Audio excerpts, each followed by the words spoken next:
Hello అండి, ఈరోజు మనం బూడిద గుమ్మడికాయతో హల్వా ఎలా చేసుకోవాలో చూద్దాం.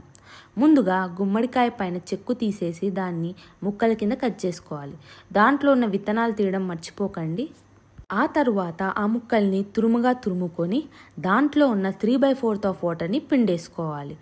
ఆ తరువాత స్టవ్ మీద కడాయి పెట్టుకొని 2 స్పూన్ల నెయ్యి, నేనైతే 2 స్పూన్లు వేసానండి. 2 స్పూన్ల నెయ్యి వేసుకొని కొంచెం హీట్ చేసుకోవాలి. దాంట్లో కొంచెం మనం ముందుగా తురుముకున్న ఆ తురుముని తీసుకొచ్చి వేయాలి. దాని తర్వాత ఒక 10 నిమిషాలు మూత పెట్టుకొని ఉడికించుకుంటూ ఉండాలి. మనం 10 నిమిషాల తర్వాత మూత తీసేసి చూసుకున్నప్పటికీ నీరు అనేది దగ్గర పడుతూ ఉంటుంది, అంటే ఎవాపరేట్ అయిపోయి తురుము అనేది దగ్గరకు వస్తూ ఉంటుంది. ఆ తర్వాత ఆ టైంకి నేను కొంచెం తాటి బెల్లం అనేది వేసానండి. సుమారుగా 450 గ్రామ్స్ వేసాను.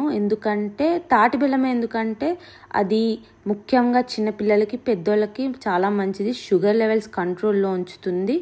ప్లస్ అది మంచి సబ్స్టిట్యూషన్ అన్నమాట షుగర్కి మరియు నార్మల్ బెల్లానికి. అందుకని నేను తాటి బెల్లం అయితే వేసేసుకున్నాను. అలాగే నెక్స్ట్ నేను ముందుగా తురిమి పెట్టుకున్న డ్రై ఫ్రూట్స్ వేసానండి, బాదం మరియు పిస్తా పప్పులు.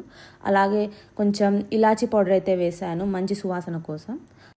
ఒక సుమారు 15 నిమిషాల తర్వాత చూసుకుంటే దగ్గర పడుతుంటుంది. దాంట్లో కొంచెం నెయ్యి వేసేసుకొని సర్వ్ చేసుకుంటే రెడీ.